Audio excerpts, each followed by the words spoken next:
Hi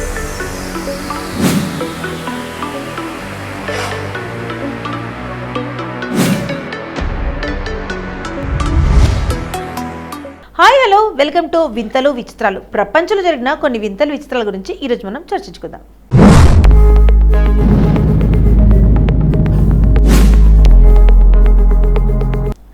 మట్టి, గట్టు, చెట్టు, పుట్ట మన దేశంలో ప్రతిదీ పూజలకు అర్హత ఉన్నవే.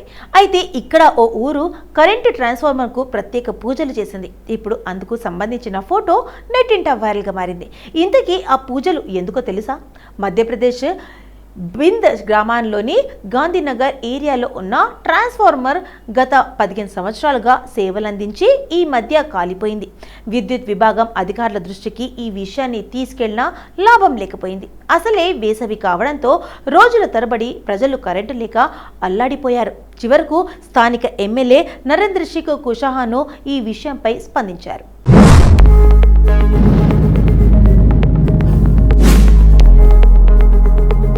ఇక ఎమ్మెల్యే చొరవతో 2 గంటల్లో కొత్త ట్రాన్స్ఫార్మర్ను అధికారులు బిగించేశారు. దీంతో వాళ్ళు సంబరం చేసుకుంటున్నారు.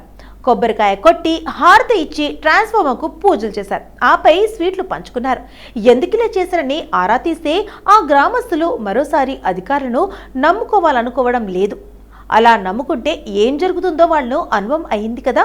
అధికారులు ఎలాగో సక్రమంగా పనిచేయరు. అందుకే చాలా ఏండ్లు పనిచేయాలని ఈ కొత్త ట్రాన్స్ఫార్మరే కోరుకుంటూ పూజలు చేశారంట. షాక్ అయ్యారా? అదన్నమాట అసలు సంగతి.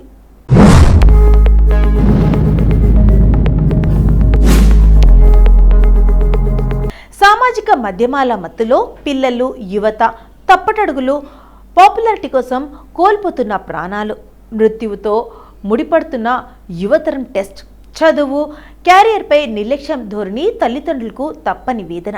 పద్ధతి మార్చుకోవాలంటున్న మానసిక నిపుణులు. కరీంనగర్కు చెందిన 10వ తరగతి చదువుతున్న ఓ విద్యార్థి ఖరీదైన ఫోన్ కావాలంటూ ఇంట్లో మారం చేశాడు. కళాశాలకు వెళ్ళేటప్పుడు కొనిస్తామంటే వినకుండా ఇంటి నుంచే వెళ్ళిపోయాడు. పారిపోయిన కొడుకు హైదరాబాద్లో ఉన్నట్లు గుర్తించిన తల్లిదండ్రులు అతడిని తెచ్చి ఫోన్ ఇచ్చారు. చాలా కుటుంబాల్లో పిల్లలతో తల్లిదండ్రులు ఇదే సమస్య ఎదుర్కొంటున్నారని మానసిక నిపుణులు, విశ్లేషకులు పేర్కొంటున్నారు. సోషల్ మీడియాలో పాపులారిటీ సంపాదించాలనే తాపత్రయంతో విద్యార్థులు వాటిపై దృష్టి సారిస్తున్నారు. దీంతో చదువుపై ఏకాగ్రత తప్పుతుందని చెబుతున్నారు. రీల్స్పై తాపత్రయం ప్రాణాపాయం. జిల్లాలోని ఓ పట్టణ ప్రాంతానికి చెందిన 9వ తరగతి చదువుతున్న ఓ విద్యార్థి ఇటీవల క్లాస్ రూమ్లో పరీక్ష రాస్తూ నిద్రపోయాడు.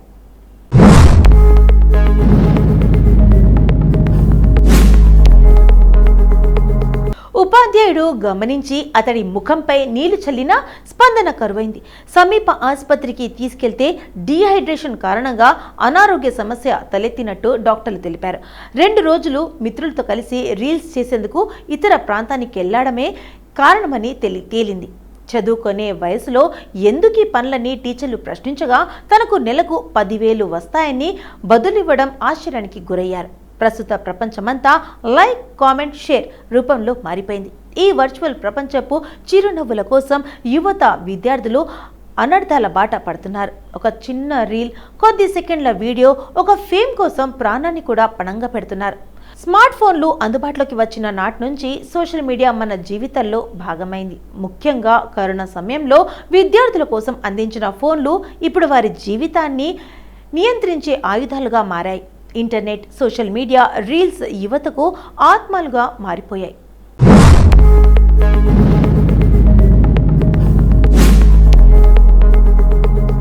ఇటీవల కరీంనగర్ మానేరు వాగులో ఓ యువకుడు రీల్స్ కోసం వెళ్లి మునిగిపోయాడు. మరో యువకుడు రైలుపై రీల్ తీయడానికి వెళ్లి మృత్యువాత పడ్డాడు. ఇలా రోజుకు రీల్స్ పిచ్చి అనర్థాలకు దారితీస్తుంది. యువత మారాలి. రీల్స్ను కట్టడి చేయాలంటే యువత ముందుకు పద్ధతి మార్చుకోవాలని, ప్రాణాంతక రీల్స్తో జీవితాలే కోల్పోతామని గుర్తుంచుకోవాలని సైకియాట్రిస్టులు పేర్కొంటున్నారు. అలాగే రీల్స్ వెనుక దాగి ఉన్న ప్రమాదాలు ఊహించకుండా వీడియోలు చేస్తున్న వారు అనేక రకాల యాడ్స్ రూపంలో మోసాలకు గురవుతున్నారు. Online rummy, trading, fake investment ads ద్వారా ప్రజలు కోట్లాది రూపాయలు పోగొట్టుకుంటున్నారు. వయాభేదం లేకుండా సామాజిక మాధ్యమాలు బాల్యంపై తీవ్ర ప్రభావం చూపుతున్నాయి. వయోభేదం లేకుండా పాపులారిటీ కోసం ఫోటోలు, వీడియోలు, ప్రదర్శనలకు వాటిని వేదికగా మలుచుకుంటున్నారు. వారించాల్సిన కొంతమంది తల్లిదండ్రులు ప్రోత్సహిస్తున్నారు. సృజనాత్మకతను వెలికి తీసేందుకు ఉపకరిస్తున్నారు. చదువుపై నిర్లక్ష్యం పెరుగుతుందని కన్నవారు గుర్తించలేకపోతున్నారు. రీల్స్తో అనర్థాలు. రీల్స్ కోసం చేసే బైక్ విన్యాసాలతో చాలా మంది యువతకు అనర్థాలు జరిగాయి.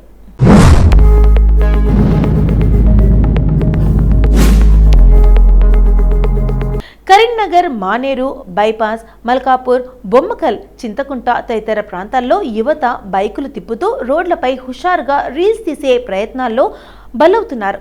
డివైడర్లకు తగిలి ఎదురుగా వస్తున్న వాహనాలకు ఢీకొని ఆసుపత్రుల పాలవుతున్నారు. ఇలాంటి ఘటనలు తరచూ జరుగుతున్నాయి.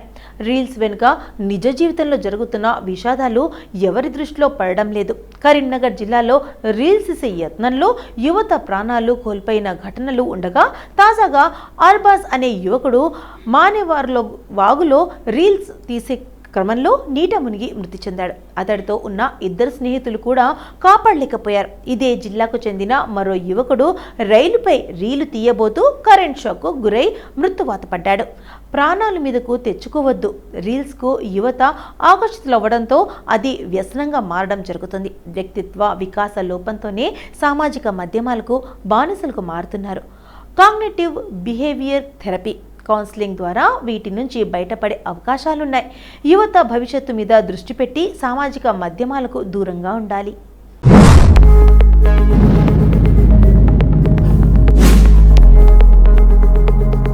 గురువు అనే పదానికి అసలైన అర్థం ఈ మాస్టర్. పిల్లలకు పాఠాలను చెప్పడం కోసం ఎన్ని సవాళ్లను ఎదుర్కొంటున్నారో తెలిస్తే కంగు తింటారు. అలా ఏకంగా 20 ఏళ్ల నుంచి చాలా శ్రమ ఓర్చి తన విద్యార్థులకు పాఠాలు చెబుతున్నారు. పైగా ఆయన డ్యూటీ పరంగా చాలా సిన్సియర్. ఏ రోజు లేటుగా వచ్చిన దాఖలాలు కూడా లేవు. అలాంటి గొప్ప మాస్టర్ని పొందిన ఆ విద్యార్థులు కూడా ఎంతో అదృష్టవంతులు కదూ. ఆ మాస్టర్ పేరు అబ్దుల్ మాలిక్. కేరళకు చెందిన ఆయన మల్లాపూర్లోని పదింజంతుమురులోని ముస్లిం లోయర్ ప్రైమరీ స్కూల్లో లెక్కల మాస్టర్గా పనిచేస్తున్నారు.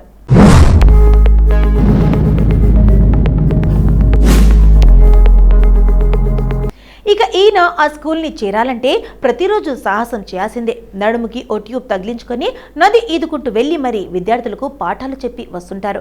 ఇలా ట్యూబ్ తగిలించుకోవడంతో అక్కడి స్థానికులంతా ఆయనను ముద్దుగా ట్యూబ్ మాస్టర్ అని పిలుస్తుంటారు. అయితే అలా నదిలో ఈదుకుంటూ వెళ్తున్నప్పుడు కాలానుగుణంగా వచ్చే భారీ వర్షాలు, పాములు వంటి ఇతర భయంకరమైన సరీసృపాలు తదితర సవాళ్లు చాలానే ఎదుర్కొంటున్నారు ఆయన. అయినా అవేమి ఆయనను తన విద్యార్థుల దగ్గరకు వెళ్ళనివ్వకుండా ఆపలేకపోయాయి.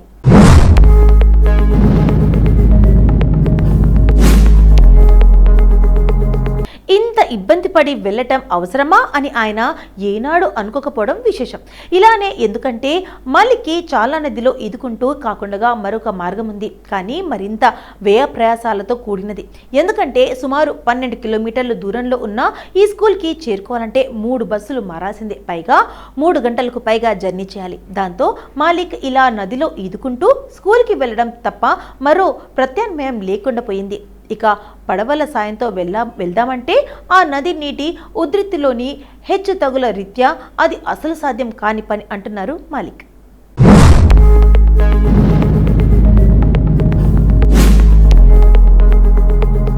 ఇక ఆయన క్లాసులు ఉదయం 10:30తో మొదలవుతాయి. ఆయన గణితాన్ని బోధించడంతో పాటు పర్యావరణం గురించి తెలుసుకునేలా ఆయన రోజు ఈత కొట్టి వచ్చే నది వద్దకు కూడా విద్యార్థులను తీసుకువెళ్తారు మాలిక్. ప్రకృతిని కాపాడుకోవడం, దాన్ని గౌరవించడం నేర్చుకోవాలనే ఉద్దేశంతో ఇలా తీసుకువెళ్తుంటున్నానని చెబుతున్నారు మాలిక్. కాగా 2013 నుంచి ఆ స్కూల్లో టీచర్గా నిధులు నిర్వహిస్తున్నారు మాలిక్. అలా ఈ ఏడాది 2025 పూర్తి అయ్యే నాటికి ఆయన ఈ స్కూల్కి వెళ్ళి తిరిగి రావడానికి దాదాపు 700 కిలోమీటర్లకు పైనే ఈత కొట్టినట్లు అంచనా. నిజంగా ఈ మాస్టారు మామూలు గ్రేట్ కాదు కదా.